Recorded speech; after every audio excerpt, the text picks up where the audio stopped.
Good morning to everyone. नमस्कार, सत श्री अकाल, आदाब। मेरा नाम है आदित्य शुक्ला। मैं आपका फैकल्टी हूँ केमिस्ट्री का और मैं आपका कवर करने वाला हूँ board exam NEET and JEE. और आज का हमारा टॉपिक है मॉलिक्यूलर ऑर्बिटल थ्योरी। तो आज हम पढ़ने जा रहे हैं मॉलिक्यूलर ऑर्बिटल थ्योरी। ये है क्लास 11th का टॉपिक ऑफ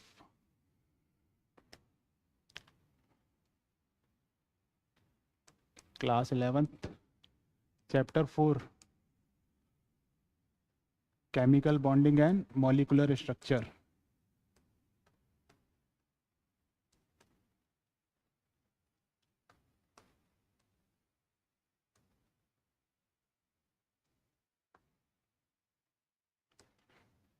तो आज हम पढ़ने जा रहे हैं मॉलिक्यूलर ऑर्बिटल थ्योरी। ये class 11 chapter 4 chemical bonding and molecular structure का एक लास्ट टॉपिक है। और इस चैप्टर में हम क्या क्या पढ़ते हैं आगे। शुरुआत में हमने पढ़ा है इसमें octet rule, Lewis dot structure, VSEPR theory, valence bond theory और डाइपोल, ये सब हमने पढ़ा है। तो ये सब हमारा बेसिक पहले कवर होना चाहिए। ये सब हमारा बेसिक पहले कवर होगा तो ये हमें मॉलिक्यूलर ऑर्बिटल थ्योरी समझने में आसानी होगी। ठीक है। और इसमें हमारा काम करेगा chapter 2 atomic structure. Atomic structure chapter 2 ये भी क्लास 11 का है। इसका बेसिक हमारा कवर होना चाहिए। इसका बेसिक हमारा कवर है और इसके हमने शुरुआत के पार्ट पढ़े हुए हैं, तो हमें मॉलिक्यूलर ऑर्बिटल थ्योरी अच्छे से समझ में आता है, आएगा। Molecular orbital theory. तो अब आते हैं टॉपिक पर। तो देखते हैं मॉलिक्यूलर ऑर्बिटल थ्योरी की हमें ज़रूरत क्यों पड़ी। तो मॉलिक्यूलर ऑर्बिटल थ्योरी को समझने से पहले हमें देखनी पड़ेगी valence bond theory. Valence bond theory क्या है, उसमें क्या कमियां थी जिसकी वजह से हमें मॉलिक्यूलर ऑर्बिटल थ्योरी के ऊपर आना पड़ा। तो वैलेंस बॉन्ड थ्योरी क्या थी। Valence bond theory.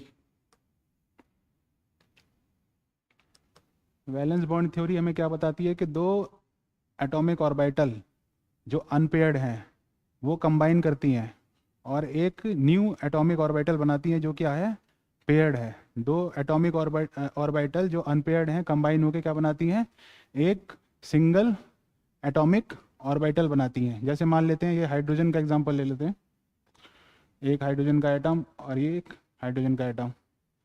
इसमें हमारे पास क्या है, एक ऑर्बिटल ये रही 1s और इसमें हमारे पास क्या रही, एक ऑर्बिटल ये रही 1s। तो दोनों मिलके क्या बनाएंगी, कंबाइन होके, बोलें कंबाइन होके या फिर ओवरलैप करके, कंबाइन होके या फिर ओवरलैप करके दोनों क्या बनाएंगी, एक सिंगल एटॉमिक ऑर्बिटल बनाएंगी जिसमें इलेक्ट्रॉन की पेयरिंग हो जाएगी। इसमें क्या रहेगा, इलेक्ट्रॉन अनपेयर्ड रहेगा। जो एटॉमिक ऑर्बिटल कंबाइन करनी है इसमें क्या है, इलेक्ट्रॉन अनपेयर्ड है। और वैलेंस बॉन्ड थ्योरी क्या बोलती है, दो अनपेयर्ड एटॉमिक ऑर्बिटल कंबाइन होके एक पेयर्ड एटॉमिक ऑर्बिटल बनाती हैं। ये ठीक है यहाँ तक। तो हमें हमारा टॉपिक क्या था, मॉलिक्यूलर ऑर्बिटल थ्योरी। तो हमने पहले देखा valence bond theory. Valence bond theory हमें क्या बता रही है, दो एटॉमिक ऑर्बिटल कंबाइन होके एक एटॉमिक ऑर्बिटल बना रही है जो पेयर्ड है, जो पेयर्ड है। तो हमें मॉलिक्यूलर ऑर्बिटल थ्योरी की ज़रूरत क्या पड़ी, इसकी हमें ज़रूरत क्यों पड़ी मॉलिक्यूलर ऑर्बिटल थ्योरी की। तो कुछ ना कुछ लिमिटेशंस रही होंगी, कुछ ना कुछ लिमिटेशंस रही होंगी वैलेंस बॉन्ड थ्योरी की। इसकी वैलेंस बॉन्ड थ्योरी की। तो वो लिमिटेशन क्या थी, it does not tell us about stability. It does not tell us about stability. जैसे मैं एग्जांपल लेता हूँ हाइड्रोजन, हाइड्रोजन लेता हूँ H2 और लेता हूँ H2 प्लस आइन और H2 माइनस आइन। तो मैं इसमें पूछता हूँ कि कौन ज़्यादा स्टेबल है, कौन ज़्यादा स्टेबल है, H2 ज़्यादा स्टेबल है, H2 प्लस ज़्यादा स्टेबल है, H2 माइनस आइन ज़्यादा स्टेबल है, तो ये वैलेंस बॉन्ड थ्योरी हमें ये बता नहीं पाती। तो इसका एक लिमिटेशन ये हो गया, जो इसका लिमिटेशन होगा वही मॉलिक्यूलर ऑर्बिटल थ्योरी का एडवांटेज बन जाएगा। दूसरा इसका लिमिटेशन क्या हुआ, it does not tell us about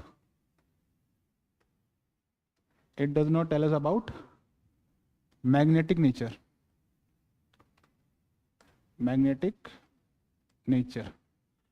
it does not tell about magnetic nature. जैसे ऑक्सीजन का मैग्नेटिक नेचर इसने बताया क्या है, डायामैग्नेटिक। वैलेंस बॉन्ड थ्योरी ने हमें ऑक्सीजन का मैग्नेटिक नेचर क्या बताया, डायामैग्नेटिक, जबकि एक्सपेरिमेंट से इसका जो नेचर निकला वो क्या था, पैरामैग्नेटिक। क्या था, पैरामैग्नेटिक, जो बाद में प्रूव किया किसने, molecular orbital theory, proven by molecular orbital theory. तो इसका एक डिसएडवांटेज ये हो गया कि इसने मैग्नेटिक नेचर के बारे में हमें नहीं बताया। मैग्नेटिक नेचर कौन कौन से होते हैं, डायामैग्नेटिक और पैरामैग्नेटिक। डायामैग्नेटिक क्या होता है, जो मैग्नेटिक फील्ड की प्रेजेंस में क्या होता है, रिपेल करता है। रिपेल क्यों करता है, क्योंकि उसके अंदर पेयर्ड इलेक्ट्रॉन प्रेजेंट होते हैं। रिपेल क्यों करता है, क्योंकि उसके अंदर पेयर्ड इलेक्ट्रॉन प्रेजेंट होते हैं। और पैरामैग्नेटिक क्या होता है, जो मैग्नेटिक फील्ड की प्रेजेंट में अट्रैक्ट करता है। वो अट्रैक्ट क्यों करता है, क्योंकि उसमें अनपेयर्ड इलेक्ट्रॉन होते हैं। तो दो नेचर हो गए, पैरामैग्नेटिक, डायमैग्नेटिक। डायमैग्नेटिक में क्या होता है, जो मैग्नेटिक फील्ड की प्रेजेंट में क्या करता है, रिपेल करता है। क्यों करता है, क्योंकि उसमें पेयर्ड इलेक्ट्रॉन होते हैं। और पैरामैग्नेटिक क्या होता है, जो मैग्नेटिक फील्ड की प्रेजेंस में अट्रैक्ट करता है। क्यों करता है, क्योंकि उसमें अनपेयर्ड इलेक्ट्रॉन होते हैं। तो ये दो प्रॉपर्टी के बारे में हमें वैलेंस बॉन्ड थ्योरी नहीं बता पा रही थी। जो हमें बता कौन पा रहा था, मॉलिक्यूलर ऑर्बिटल थ्योरी। इसलिए हमें इसकी जरूरत पड़ी। तो दो लिमिटेशन मैंने देख ली। और तीसरी लिमिटेशन क्या थी, तीसरी लिमिटेशन क्या थी,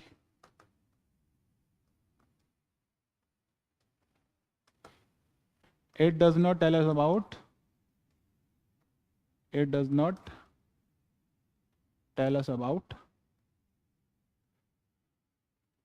molecular orbital. It does not tell us about molecular orbital. ये हमें मॉलिक्यूलर ऑर्बिटल के बारे में कुछ नहीं बताता। ये हमें क्या बोलता है कि दो एटॉमिक ऑर्बिटल जो अनपेयर्ड हैं वो कंबाइन होके या फिर ओवरलैप होके क्या बनाएंगी, पेयर्ड एटॉमिक ऑर्बिटल बनाएंगी।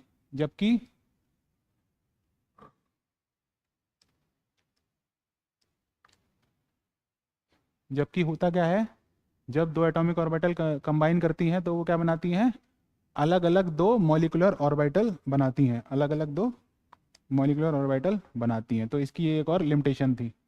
और ये हमें क्या नहीं बताता, एक और लिमिटेशन इसकी, it does not tell us about, एक और लिमिटेशन इसकी, it does not tell us about, इसके पूरा माइंड से, it does not tell us about, हाँ, वेव नेचर। वेव नेचर को ये ध्यान में नहीं रखता है। हमें पता है कि दो नेचर होते हैं, एक तो पार्टिकल नेचर होता है और एक वेव नेचर होता है। वेव नेचर के बारे में वैलेंस बॉन्ड थ्योरी हमें नहीं बताती। कौन अच्छे से बताती है, मॉलिक्यूलर ऑर्बिटल थ्योरी। तो अभी तक हमने क्या देखी, अभी तक हमने लिमिटेशन देखी किसकी, वैलेंस बॉन्ड थ्योरी की। वैलेंस बॉन्ड थ्योरी की हमने लिमिटेशन देखी। अब हम क्या देखेंगे, अब हम पढ़ेंगे मॉलिक्यूलर ऑर्बिटल थ्योरी की जो इसकी लिमिटेशन थी वही इसकी क्या बन जाएगी, एडवांटेज बन जाएगी।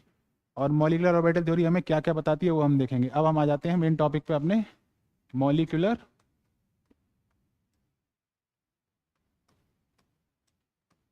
Orbital theory. पहला point, atoms have atomic orbitals. Atoms have atomic orbitals and molecule have molecular orbital.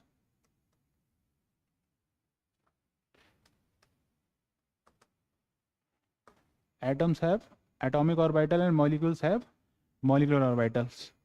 अब एटम्स के पास जो एटॉमिक ऑर्बिटल थी, अभी मैंने क्या बताया कि इस टॉपिक को समझने के लिए हमारा बेस क्लियर होना चाहिए। बेस क्लियर मैंने किसके लिए कहा? जो हमारा चैप्टर 2 था, structure of atom, class 11 chemistry का चैप्टर 2 स्ट्रक्चर ऑफ एटम, उसमें हमने एटॉमिक ऑर्बिटल्स के बारे में डिटेल्स में पढ़ा था। कौन कौन सी होती हैं atomic orbitals? S, p, d, f. ये एस हो गई, ये हमारे पास पी हो गई, p x, p y, p z, ये हमारे पास डी हो गई। ठीक है, तो ये हमने पढ़ा था चैप्टर 2 में।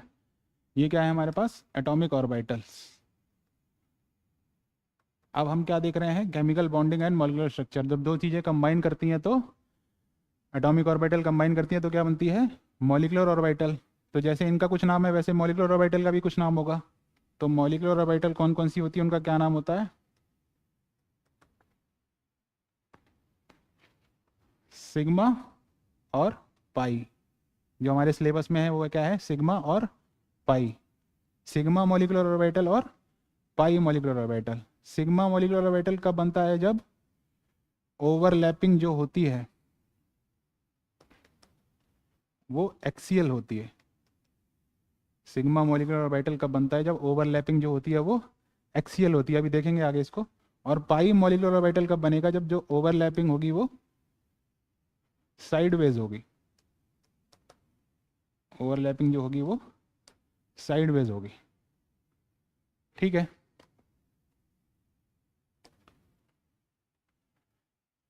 और हमारे पास का सेकंड पॉइंट क्या है?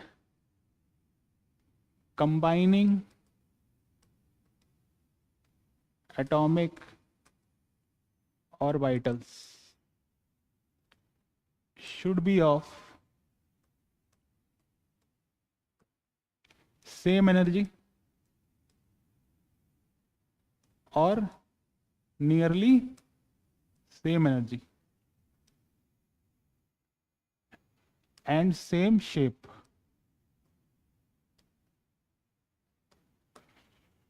जो एटॉमिक ऑर्बिटल्स कंबाइन कर रही हैं वो उनकी एनर्जी क्या होनी चाहिए? सेम होनी चाहिए। और उनका शेप क्या होना चाहिए? सेम होना चाहिए। कहने का मतलब क्या है? 1s कंबाइन करेगा, किससे करेगा? 1s के साथ। 2s कंबाइन करेगा, किसके साथ करेगा? 2s के साथ। क्योंकि इनका एनर्जी लेवल क्या होना चाहिए? सेम होना चाहिए, आसपास होना चाहिए। और शेप इनकी सेम होना चाहिए। पी एक्स कंबाइन करेगा पी एक्स के साथ, पी वाई कंबाइन करेगा पी वाई के साथ, पी जेड कंबाइन करेगा पी जेड के साथ, है ना? तो ये हमने देखा। अब इसका थर्ड पॉइंट क्या है?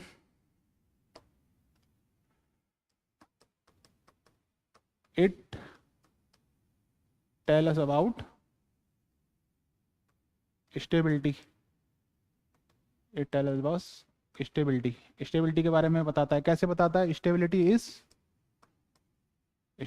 Is directly proportional to bond order.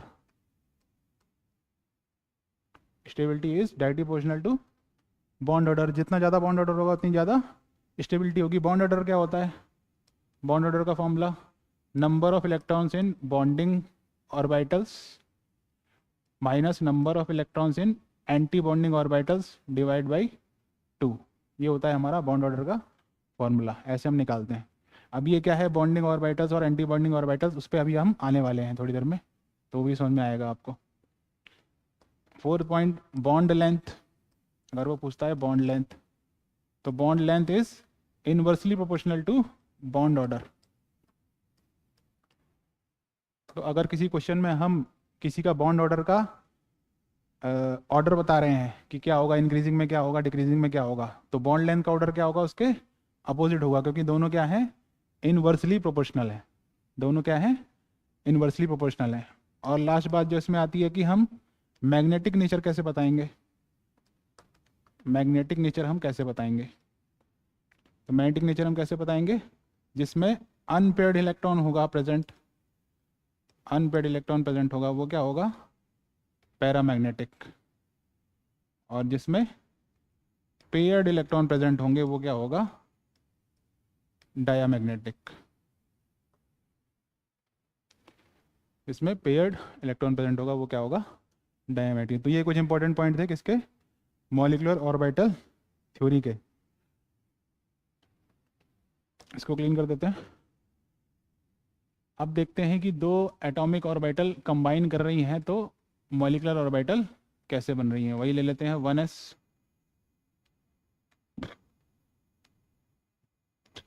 1s।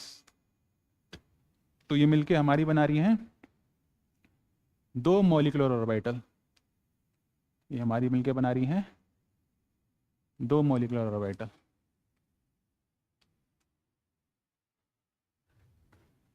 ठीक है, ये हमारी हो गई मॉलिक्यूलर ऑर्बिटल। ये भी हमारी क्या हो गई, molecular orbital.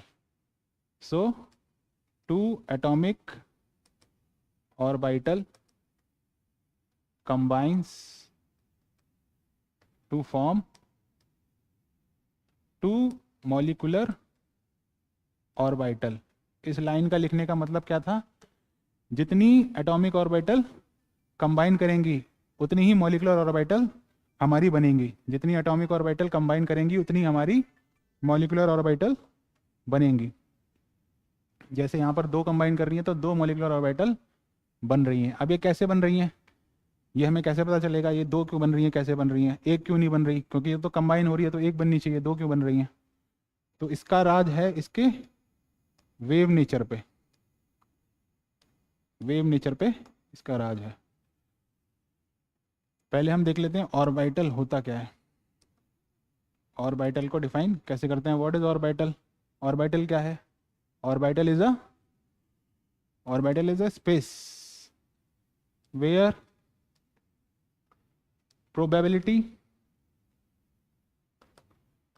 probability of finding the electron is maximum। Orbital क्या है, वो स्पेस है जिसमें इलेक्ट्रॉन को फाइंड करने की प्रोबेबिलिटी क्या है, मैक्सिमम है। इसको हम कैसे दिखाते हैं, साइन से, जो हमने पढ़ा था श्रोडिंगर वेव इक्वेशन में। श्रोडिंगर वेव इक्वेशन में, है ना। तो ये बेसिकली क्या हो गई, वेव हो गई, है ना। ये हो गया psi1, ये हो गया psi2। अब क्या हो रहा है, हम इसको कैसे समझ के चलते हैं कि दो वेव्स का कॉम्बिनेशन हो रहा है। इसको मैं क्लीन कर देता हूं। दो वेव्स का कॉम्बिनेशन हो रहा है, combination of two waves, combination of two waves is called interference,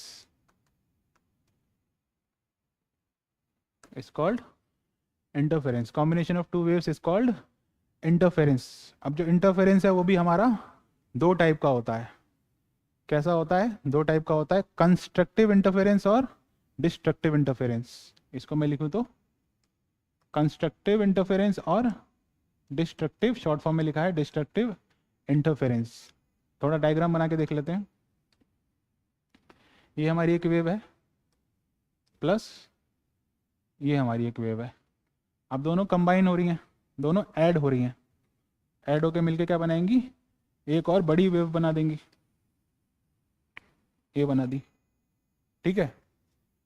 इसे बोल दे हम psi1, इसे बोल दे psi2। इसमें दोनों का क्या हुआ है, एडिशन। दोनों का एडिशन हुआ है तो उसे हम क्या बोलेंगे, इंटरफेरेंस कैसा है, कंस्ट्रक्टिव है। इंटरफेरेंस कैसा है, कंस्ट्रक्टिव है।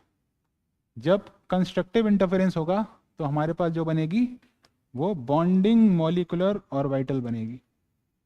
कौन सी बनेगी, बॉन्डिंग मॉलिक्यूलर ऑर्बिटल। इसकी क्या होगी, एनर्जी क्या होगी, लेस होगी। लेस एनर्जी, एनर्जी कम है तो ऑब्वियस सी बात, एनर्जी कम है तो मोर स्टेबल होगा। Less energy and more stable. तो हमने देखा यहाँ पे क्या हो रहा था, कंस्ट्रक्टिव इंटरफेरेंस हो रहा था। दो वेव्स क्या हो रही थी, कंबाइन हो रही थी, कंबाइन मिलके एक नई वेव बना रही थी। इसे हम क्या बोल रहे थे, कंस्ट्रक्टिव इंटरफेरेंस। जब कंस्ट्रक्टिव इंटरफेरेंस होता है तो हमारे पास क्या बनती है, बॉन्डिंग मॉलिक्यूलर ऑर्बिटल। हमारे पास क्या बनती है, बॉन्डिंग मॉलिक्यूलर ऑर्बिटल। अब सेकंड केस देख लेते हैं, दूसरी कैसे बन रही है। दूसरी कैसे बन रही है, इसको ले लिया वेव को, अब ये क्या हो रहा है, एक दूसरे को माइनस कर रहे हैं, एक दूसरे को ख़त्म कर रहे हैं, तो इसे हम क्या बोलेंगे, यहाँ पे जो रिजल्ट आएगा वो क्या होगा, ये वेव ख़त्म हो जाएगी, तो इसे हम क्या बोलेंगे, डिस्ट्रक्टिव इंटरफेरेंस। डिस्ट्रक्टिव इंटरफेरेंस क्या बोलेंगे, डिस्ट्रक्टिव इंटरफेरेंस। इसमें जो हमारी मॉलिक्यूलर ऑर्बिटल बनेगी उसे हम क्या बोलेंगे, anti bonding molecular orbital. Anti bonding molecular orbital, इसको हम रिप्रेजेंट करते हैं स्टार से, इसको हम रिप्रेजेंट कर देते हैं स्टार से। इसमें क्या होगा, इसकी एनर्जी हाई होगी, एनर्जी हाई है तो ऑब्वियस सी बात, एनर्जी हाई है तो लेस स्टेबल होगा, एनर्जी हाई है तो लेस स्टेबल होगा। यहाँ तक ठीक है। अब हम देखते हैं जो पहले डायग्राम हमने बनाया था कि 1s orbital plus 1s orbital, atomic orbital, atomic orbital, दो एटॉमिक ऑर्बिटल हैं, दो मॉलिक्यूलर ऑर्बिटल बनाएंगी, दो मॉलिक्यूलर ऑर्बिटल बनाएंगी, है ना।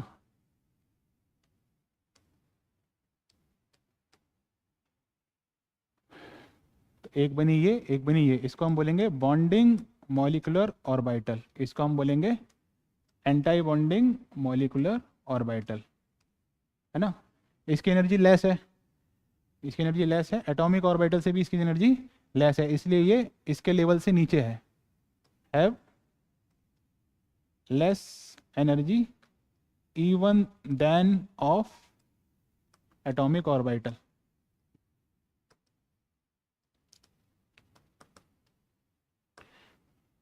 एक छोटा सा ये एनर्जी लेवल डायग्राम है। तो बॉन्डिंग मॉलिक्यूलर ऑर्बिटल नीचे बनती है, क्यों बनती है, क्योंकि इसकी एनर्जी लेस होती है, किससे लेस होती है, इन एटॉमिक ऑर्बिटल से। और एंटी बॉन्डिंग हम पढ़ चुके हैं कि इसकी क्या होती है, एनर्जी हाई होती है, इसलिए ये ऊंचे लेवल पे बना हुआ है।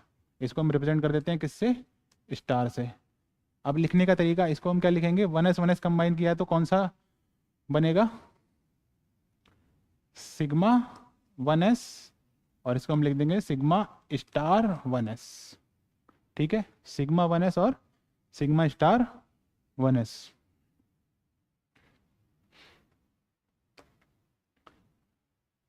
अब आते हैं टाइप ऑफ मॉलिक्यूलर ऑर्बिटल। इसमें हमने क्या देखा था, पहला सिग्मा, सिग्मा कब बनता है, जब when atomic orbitals overlap और combine axially। जब एटॉमिक ऑर्बिटल ओवरलैप करती हैं फिर कंबाइन करती हैं एक्सेली, तो हमारे पास क्या बनता है, सिग्मा मॉलिक्यूलर ऑर्बिटल। देख लेते हैं कैसे बन रहा है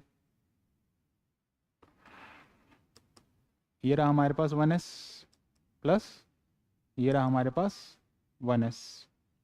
अब दोनों ये एक्सिली ओवरलैप किए तो हमारे पास ये क्या बन गया, इसकी शेप देखें तो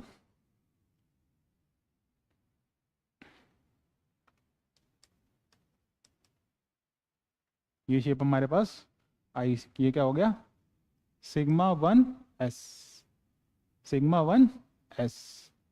ये क्या है, बॉन्डिंग मॉलिक्यूलर ऑर्बिटल। अब ये दोनों ऐड हुआ है, ये कैसा है, कंस्ट्रक्टिव है, ये कैसा है, कंस्ट्रक्टिव इंटरफेरेंस है ना। अब इसमें और क्या हो सकता है, दूसरा डिस्ट्रक्टिव इंटरफेरेंस। दोनों भाई ऐड नहीं हो रहे, दोनों एक दूसरे को ख़त्म करना चाह रहे हैं, तो क्या होगा, डिस्ट्रक्टिव इंटरफेरेंस, डिस्ट्रक्टिव इंटरफेरेंस। इसमें हमारे पास कैसे बनेगा, ये क्या हो गया, destructive interference, sigma star 1s, ये बना के दिखा रहे हैं। अब ये जो बीच की जगह है जहाँ पर ये लाइन खींची हुई है, इसको हम क्या बोलते हैं, नोडल प्लेन, इसको क्या बोलते हैं? Nodal plane. नोडल प्लेन क्या होता है या फिर नोड क्या होती है? Where probability of finding an electron is 0। ये हमारे पास क्या है, लाइन क्या है? Nodal plane. नोडल प्लेन क्या होता है? ऐसी जगह जहां पर इलेक्ट्रॉन को फाइंड करने की प्रोबेबिलिटी क्या होती है? 0। तो इसमें हमारे पास हमारे क्या है? एक नोडल प्लेन है। किस में है? डिस्ट्रक्टिव इंटरफेरेंस में। इसमें क्या है? इसमें हमारे पास 0 नोडल प्लेन है। तो ये सिग्मा मॉलिक्यूलर ऑर्बिटल बनने का पहला तरीका 1s। और कैसे बन सकता है? और कैसे बन सकता है?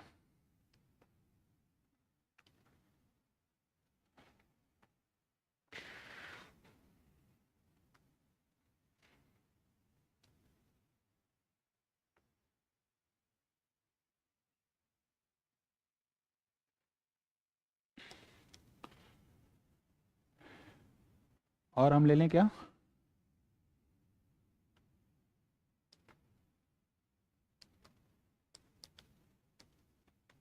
To p z. क्या ले लें? 2pz plus 2pz। अब ये कैसा है? कंस्ट्रक्टिव है।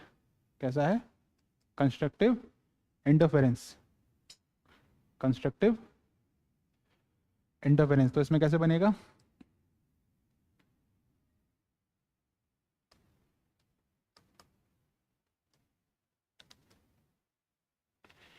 ये हमारे पास क्या बन जाएगा?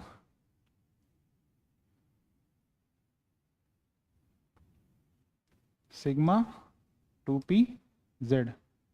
सिग्मा 2pz ये हमारे पास बन जाएगा। इसमें हमारे पास क्या होंगे? दो नोडल प्लेन है, एक तो ये है और एक ये है। दो नोडल प्लेन है। अच्छा ये क्या था? ये एक्सियली कंबाइन हो रहे थे।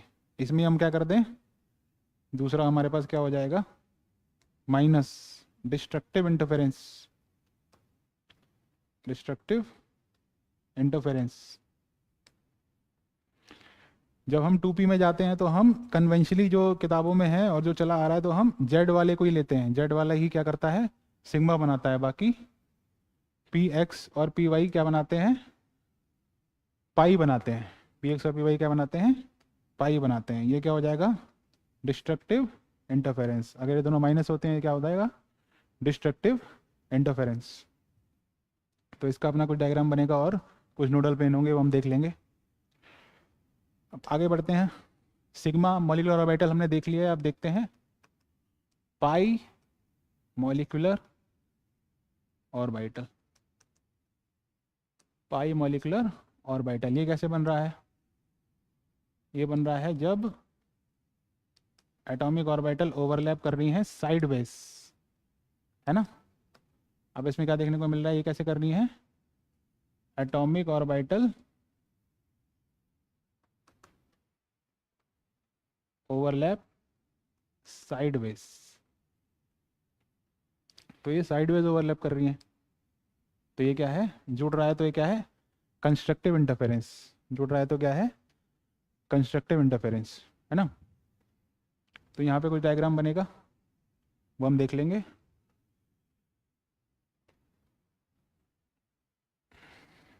और इसी का दूसरा क्या हो जाएगा?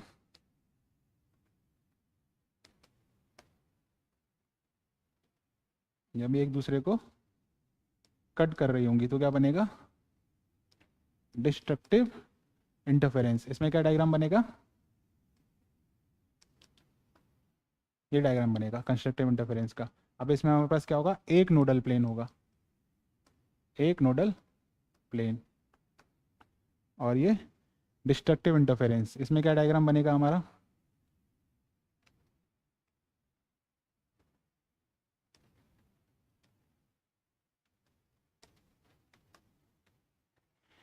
ठीक है, इसमें हमारा ये डायग्राम बनेगा। और इसमें हमारे पास कितने नोडल प्लेन हो जाएंगे? एक ये तो दो नोडल प्लेन क्या हो जाएंगे? दो नोडल प्लेन। ठीक है, तो हमने दोनों देख लिया कि सिग्मा मॉलिक्यूलर ऑर्बिटल कैसे बन रहा था और पाई मॉलिक्यूलर ऑर्बिटल कैसे बन रहा है। सिग्मा मॉलिक्यूलर ऑर्बिटल कैसे बन रहा है, जब ओवरलैपिंग जो हो रही है वो एक्सियली हो रही है, ओवरलैपिंग जो हो रही है वो एक्सियली हो रही है। और पाई मॉलिक्यूलर ऑर्बिटल कब बन रहा है, जब जो ओवरलैपिंग हो रही है वो साइडवेज हो रही है। उसमें भी दो हैं, एक तो जुड़ रहा है आपस में और एक दूसरे को ख़त्म कर रहा है, कंस्ट्रक्टिव है और डिस्ट्रक्टिव है ना। तो इसको हम क्या बोल देंगे, पाई 2p/z, और इसका हम क्या बोल देंगे, pi star 2p/z।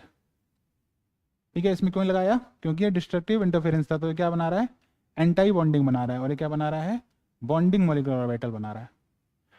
I hope आपको क्लियर होगा यहाँ तक।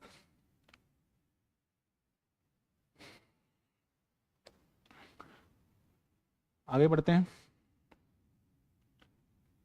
आगे इसमें बढ़ते हैं। अब आगे इसमें आता है electronic configuration, electronic configuration of molecular orbital. जैसे हमने electronic configuration chapter 2 atomic structure में पढ़ी थी, उसमें हमने पढ़ा था कैसे इलेक्ट्रॉन को भरते हैं। तो हमने पढ़ा था 1s2 2s2 2p6, है ना, 3s2 3p6 4s2 3d10, ऐसे करके हम इलेक्ट्रॉन को भरते थे। जैसे एटम में भरते थे, एटॉमिक ऑर्बिटल में भरते थे, वैसे ही हम क्या करेंगे, इलेक्ट्रॉन को भरेंगे किस में, मॉलिक्यूलर ऑर्बिटल में। किस में भरेंगे, मॉलिक्यूलर ऑर्बिटल में। तो कुछ रूल्स होंगे इसको फिल करने के, तो वो सेम रहेंगे जो हमने पढ़े थे चैप्टर 2 स्ट्रक्चर ऑफ एटम में। जो हमने रूल्स पढ़े थे वही रूल्स इसमें फॉलो होंगे। कौन से रूल्स पढ़े थे, याद हो तो। पहला रूल था हमारा Aufbau principal,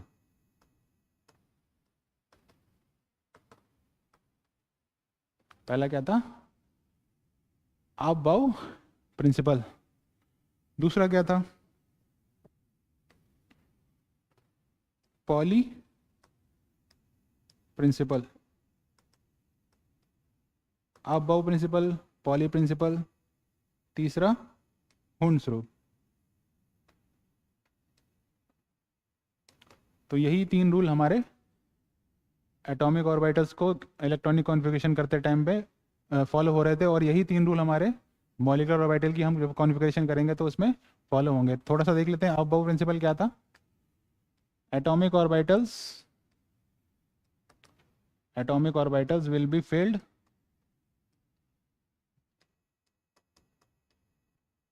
in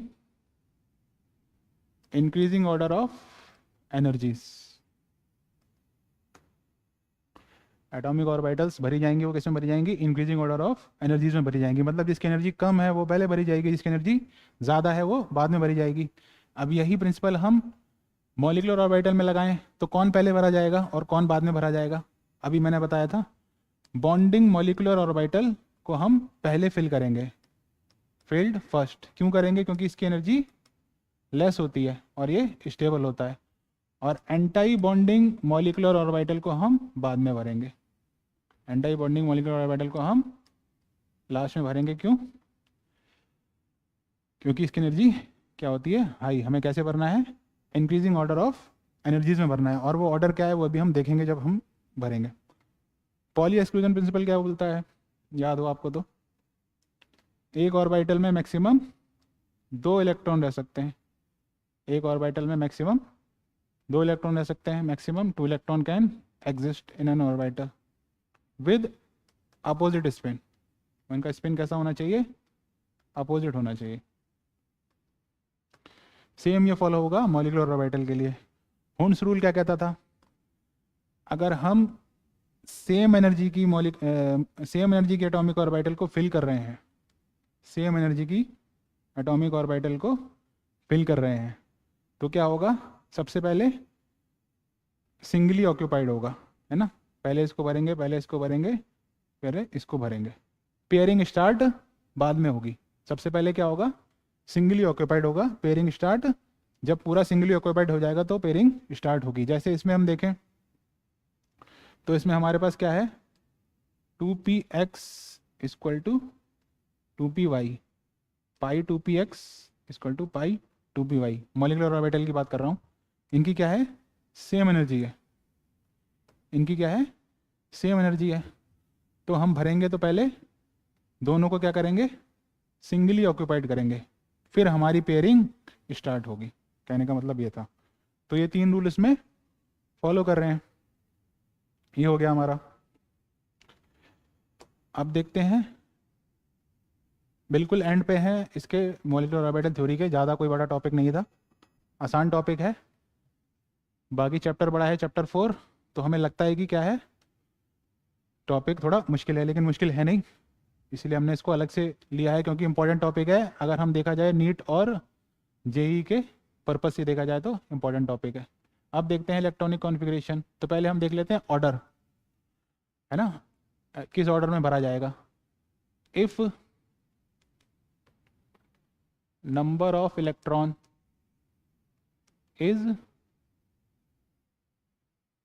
equal to और लेस देन 14। अबे जो number of electron molecular orbital में भरने हैं उनकी वैल्यू क्या है, 14 है या उससे लेस है, तो ये ऑर्डर फॉलो होगा।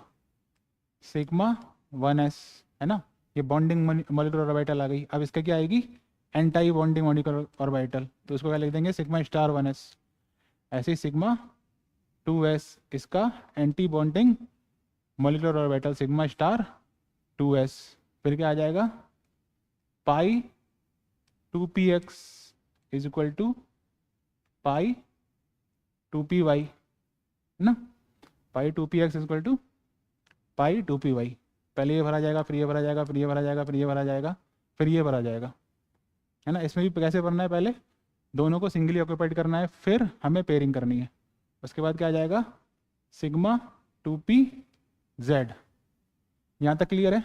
इसके बाद इन दोनों की एंटी बॉन्डिंग मॉलिक्यूलर ऑर्बिटल, उसका क्या हो जाएगा, pi star 2px equal to pi star 2py। Last में सिग्मा स्टार 2pz। इसके आगे सिग्मा क्यों लगाए, क्योंकि हमने पढ़ा था 2pz क्या बनाता है, सिग्मा मॉलिक्यूलर ऑर्बिटल बनाता है ना। तो ये ऑर्डर है जब हमारे पास नंबर ऑफ इलेक्ट्रॉन क्या है, या तो 14 है या उससे कम है। अब करके देखते हैं। तो पहला एग्जांपल है हाइड्रोजन H2। तो इसमें कितने इलेक्ट्रॉन, 2 इलेक्ट्रॉन। तो कैसे भरेंगे, किस में आ जाएगा, सिग्मा 1s, किस में आ जाएगा, सिग्मा 1s। ठीक है, दूसरा ले लेते हैं H2 माइनस। H2 माइनस में कितने इलेक्ट्रॉन होंगे, 2 तो H2 में है और एक इसने इलेक्ट्रॉन ले रखा है, मतलब इसके पास 3 इलेक्ट्रॉन है। तो कैसे भरा जाएगा, सिग्मा 1s, ये कंप्लीट हो गया, इसमें 2 हो गए, और sigma star 1s, sigma star 1s। तो 2 इसमें हो गए और एक इसमें हो गया, है ना।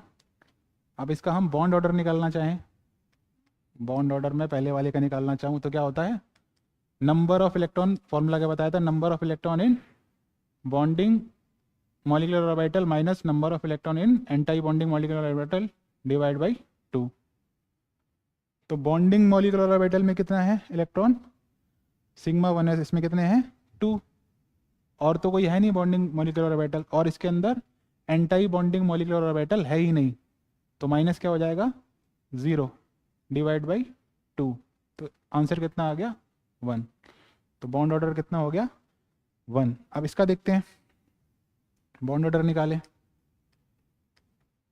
इसमें कैसे निकलेगा, बॉन्डिंग मॉलिक्यूलर ऑर्बिटल में कितने, 2 इलेक्ट्रॉन, और एंटी बॉन्डिंग में कितने, 1 इलेक्ट्रॉन, तो -1 डिवाइड बाई 2। तो कितना आ गया, 1/2। इसका बॉन्ड ऑर्डर आया 1, इसका आया 1/2। अब मैं पूछ रहा हूँ दोनों में से ज़्यादा कौन स्टेबल है। जो लिमिटेशन आई थी वैलेंस बॉन्ड थ्योरी की, ये स्टेबिलिटी को नहीं बता पाता, है ना। हमने क्या पढ़ा था, स्टेबिलिटी को नहीं बता पाता। तो हम मॉलिक्यूलर ऑर्बिटल थ्योरी से स्टेबिलिटी को बता सकते हैं, ये मैंने बताया था शुरुआत में। तो कैसे बता सकते हैं, अब स्टेबिलिटी किसकी ज़्यादा होगी, मैंने क्या बताया था, stability is directly proportional to bond order. जितना ज़्यादा बॉन्ड ऑर्डर उतनी ज़्यादा स्टेबिलिटी। इसका 1 है, इसका हाफ है, तो ये ज़्यादा स्टेबल होगा, ये कम स्टेबल होगा। अब थर्ड केस आ जाता है। थर्ड केस क्या आ जाता है हमारे पास, इसको बिठा देता हूँ कि अगर दो का बॉन्ड ऑर्डर सेम है, दो का बॉन्ड ऑर्डर सेम आ जाता है, तो हम स्टेबिलिटी के बारे में कैसे बताएंगे। जैसे एग्जांपल,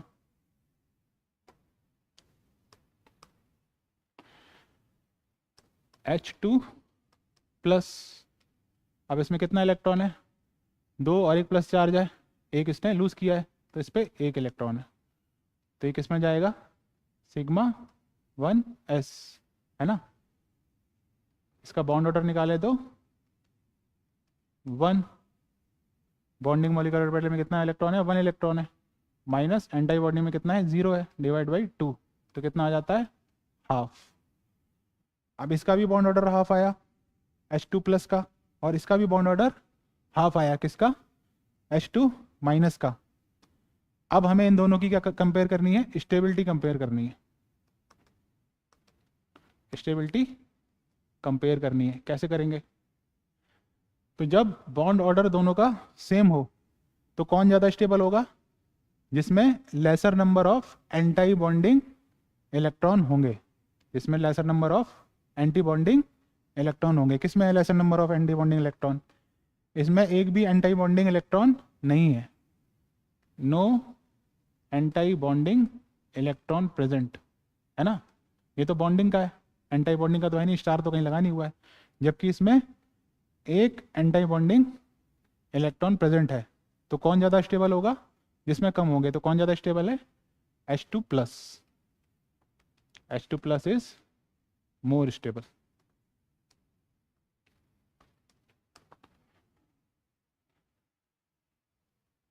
ठीक है, स्टेबिलिटी हो गया, बॉन्ड ऑर्डर हो गया, और हमारा क्या था, magnetic property. Magnetic property, magnetic property के बारे में मैंने क्या बताया था, दो प्रॉपर्टी होती हैं, एक तो पैरामैग्नेटिक और एक डायमैग्नेटिक। पैरामैग्नेटिक में क्या होता है, जिसमें अनपेयर्ड इलेक्ट्रॉन प्रेजेंट होता है, वो से हम क्या बोलते हैं, पैरामैग्नेटिक। और डायमैग्नेटिक जिसमें इलेक्ट्रॉन क्या होता है, पेयर्ड होता है, उसे हम बोलते हैं डायमैग्नेटिक। तो इससे हम निकाल सकते हैं, कॉन्फ़िगरेशन हमारे पास लिखी हुई है। इसमें क्या है, सिग्मा 1s एक इलेक्ट्रॉन है, तो क्या पेयर्ड है, क्या ये पेयर्ड है, पेयर्ड नहीं है, है ना। तो इसका नेचर कैसा होगा, पैरामैग्नेटिक। इसका नेचर कैसा होगा, पैरामैग्नेटिक, क्योंकि इसमें अनपेयर्ड इलेक्ट्रॉन प्रेजेंट है। अब यहाँ पर 2 इलेक्ट्रॉन थे, तो ये कंप्लीटली पेयर्ड है, तो इसका नेचर कैसा होगा, डायामैग्नेटिक। इसका नेचर कैसा होगा, डायामैग्नेटिक। इसमें भी क्या है, लास्ट वाला देखें इलेक्ट्रॉनिक कॉन्फ़िगरेशन, तो सिग्मा स्टार 1 इसमें क्या है, 1 इलेक्ट्रॉन है, तो पेयरिंग इसमें भी नहीं है, तो इसका नेचर क्या होगा, पैरामैग्नेटिक। तो क्वेश्चन इसमें ऐसे ही बनते हैं, या तो हमें इलेक्ट्रॉनिक कॉन्फ़िगरेशन करने को देता है, या तो हमें इलेक्ट्रॉनिक कॉन्फ़िगरेशन करने को देता है, वो करके बता दिए कैसे, ऑर्डर क्या था मैंने शुरुआत में लिख दिया था, और हो कैसे रही है वो भी बता दिया, है ना। फिर पूछता है बॉन्ड ऑर्डर क्या होगा, बॉन्ड ऑर्डर क्या होगा, और पूछ लेता है कि मैग्नेटिक नेचर क्या होगा, कौन ज़्यादा स्टेबल होगा। तो वो सारी बातें हम यहाँ पर कर चुके हैं, है ना। अच्छा, एक और चीज़ है, इसको सारे क्वेश्चन करते हैं। हीलियम, हीलियम 2 हम ले लेते हैं ना, तो इसमें हमारे पास कितने इलेक्ट्रॉन हो जाएंगे, 4 इलेक्ट्रॉन। अब इसकी कॉन्फ़िगरेशन क्या होगी, सिग्मा 1s और sigma star 1s, sigma 1s और सिग्मा स्टार 1s। इसमें हमारे पास कितने, 2 इलेक्ट्रॉन, और इसमें हमारे पास 2 इलेक्ट्रॉन। यह है बॉन्डिंग मॉलिक्यूलर ऑर्बिटल, ठीक है। इसमें स्टार लगाइए, क्या है, एंटी बॉन्डिंग मॉलिक्यूलर ऑर्बिटल, है ना। इसका अब हम बॉन्ड ऑर्डर निकालें तो 2 इलेक्ट्रॉन बॉन्डिंग मॉलिक्यूलर ऑर्बिटल में, 2 electron anti bonding molecular orbital में, और डिवाइड बाई 2, तो आंसर क्या हो गया, 0। अब इससे हमें क्या समझ में आता है, बॉन्ड ऑर्डर 0 है मतलब बॉन्ड नहीं बन रहा है, बॉन्ड नहीं बन रहा है। इसका मतलब क्या है, हीलियम 2 एग्जिस्ट नहीं करता है, डज नॉट एग्जिस्ट। तो ये भी पता कर सकते हैं कौन सा मॉलिक्यूल एग्जिस्ट कर रहा है, कौन सा मॉलिक्यूल एग्जिस्ट नहीं कर रहा है। तो इलेक्ट्रॉनिक कॉन्फ़िगरेशन हमने up to 14 number of electrons देख लिया था, क्या ऑर्डर होगा। अब हमारे पास क्या है, when number of electron is greater than 15 and lesser than 20।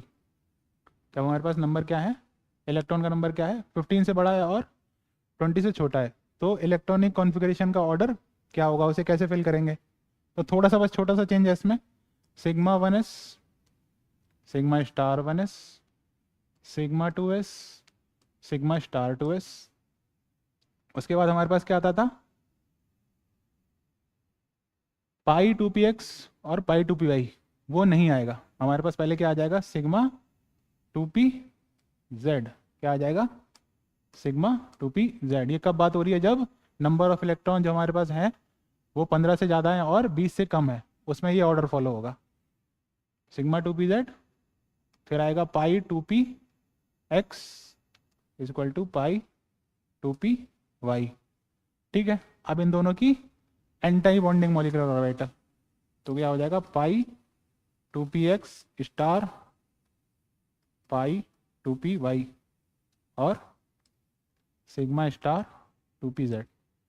तो ये ऑर्डर होगा भरने का जब नंबर ऑफ इलेक्ट्रॉन क्या होंगे, 15 से ज़्यादा होंगे और 20 से कम होंगे। एग्जांपल देख लेते हैं, O2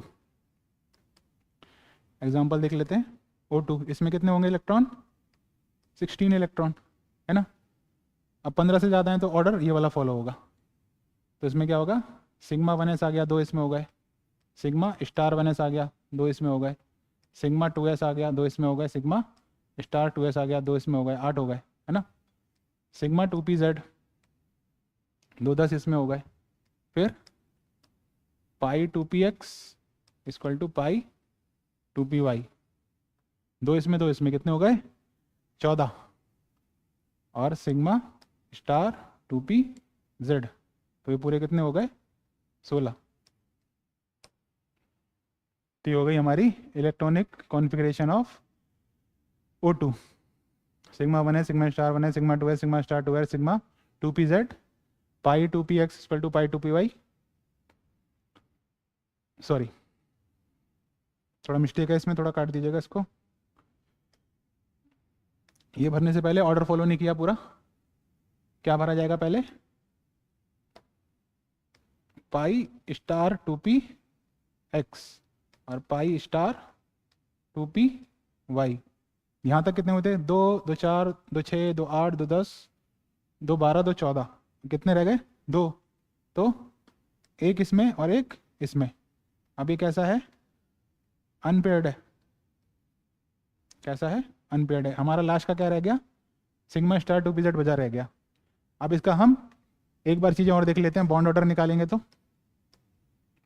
बॉन्ड ऑर्डर निकालेंगे तो number of electron in bonding orbital minus number of electron in anti bonding orbital divide by 2।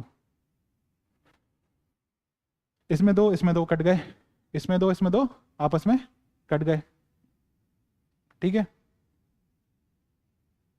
अब यहाँ से काउंट करते हैं, 2 इसमें हो गए, 2 4 2 6, 6 इसमें हो गए और 2 इसमें हो गए। तो 6 बॉन्डिंग में, 2 इसमें, डिवाइड बाई 2, तो कितना आ गया, बॉन्ड ऑर्डर कितना आ गया, 2। बॉन्ड ऑर्डर कितना आ गया, 2 है ना, बॉन्ड ऑर्डर आ गया 2। अब इसका हम नेचर देखें तो कैसा होगा, मैग्नेटिक नेचर। इसका मैग्नेटिक नेचर देखें तो अनपेयर्ड इलेक्ट्रॉन प्रेजेंट है तो नेचर क्या होगा, पैरा मैग्नेटिक, पैरा मैग्नेटिक। ठीक है, अब लास्ट चीज हमारे पास क्या बचती है, energy level diagram, energy level diagram, ये कैसे बनता है? वही हमारा 1s ना,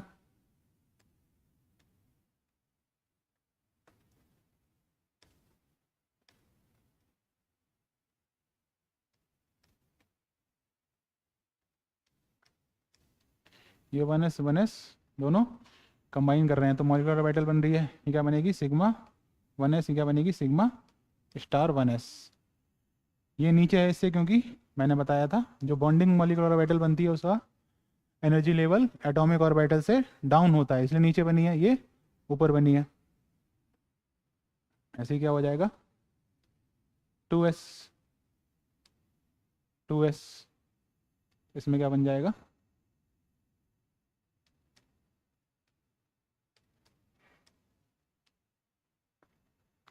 सिग्मा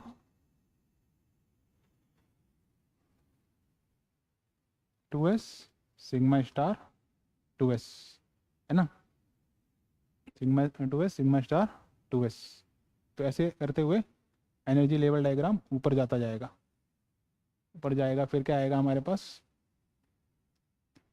पी ऑर्बिटल आएंगी, है ना।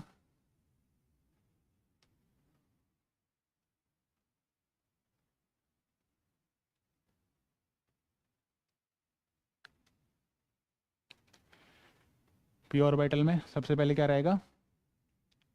Pi 2px equal to pi 2py, ठीक है, ये आएगा। फिर क्या रहेगा? Pi 2px star equal to, sorry, फिर क्या आएगा हमारे पास?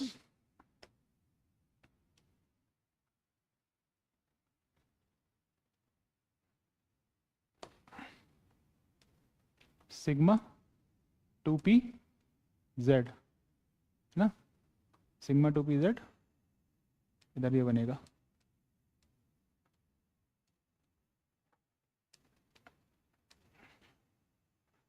Sigma 2pz। अब क्या आ जाएगी इन दोनों की?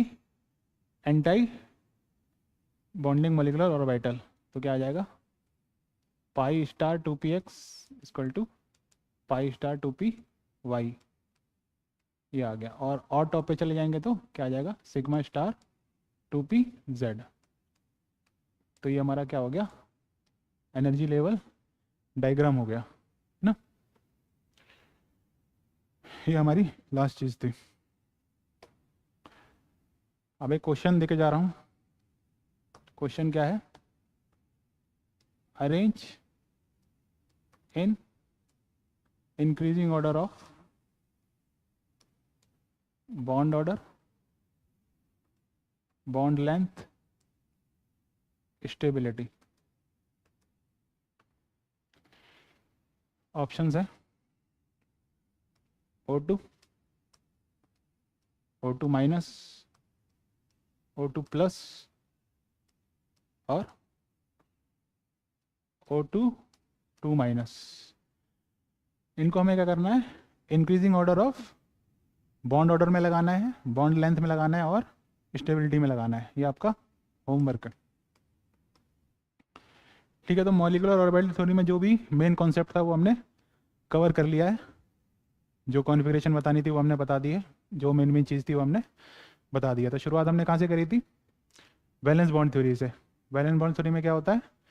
दो एटॉमिक ऑर्बिटल जो अनपेयर्ड होती हैं वो कंबाइन करके एक सिंगल पेयर्ड एटॉमिक ऑर्बिटल बनाती हैं, है ना। ये हमने पढ़ा था वैलेंस बॉन्ड थ्योरी में। अब उसकी कुछ लिमिटेशन होती है। क्या लिमिटेशन होती है? वो स्टेबिलिटी को नहीं बता पाता और मैग्नेटिक नेचर को नहीं बता पाता, बॉन्ड ऑर्डर को नहीं बता पाता। तो उसको पता करने के लिए हमें किसकी ज़रूरत पड़ती है? मॉलिक्यूलर ऑर्बिटल थ्योरी की। मॉलिक्यूलर ऑर्बिटल थ्योरी की। मॉलिक्यूलर ऑर्बिटल थ्योरी में हमने क्या पढ़ा? ब्रीफ समरी बता रहा हूँ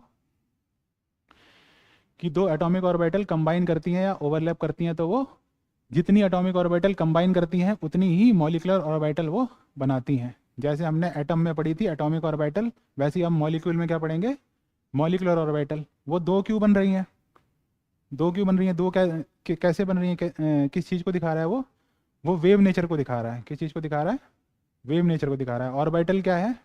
orbital is a space where probability of finding an electron is maximum. उसे हम रिप्रेजेंट करते हैं किससे? साइन से, वेव फंक्शन से। तो एक वेव फंक्शन दूसरे वेव फंक्शन के साथ जुड़ रहा है, एक वेव दूसरे वेव के साथ जुड़ रही है, तो इसे बोलते हैं combining of two waves is called interference. Interference कैसा हो सकता है? कंस्ट्रक्टिव हो सकता है और डिस्ट्रक्टिव हो सकता है। इसलिए हमारे पास दो तरह की मॉलिक्यूलर ऑर्बिटल बनती हैं। जब कंस्ट्रक्टिव होता है तो बॉन्डिंग मॉलिक्यूलर ऑर्बिटल बनती है ना, और जब डिस्ट्रक्टिव होता है तो एंटी बॉन्डिंग मॉलिक्यूलर ऑर्बिटल बनती है। एंटी बॉन्डिंग मॉलिक्यूलर ऑर्बिटल को हम कैसे दिखाते हैं? स्टार से, है ना, और बॉन्डिंग को हम सिंपल दिखाते हैं।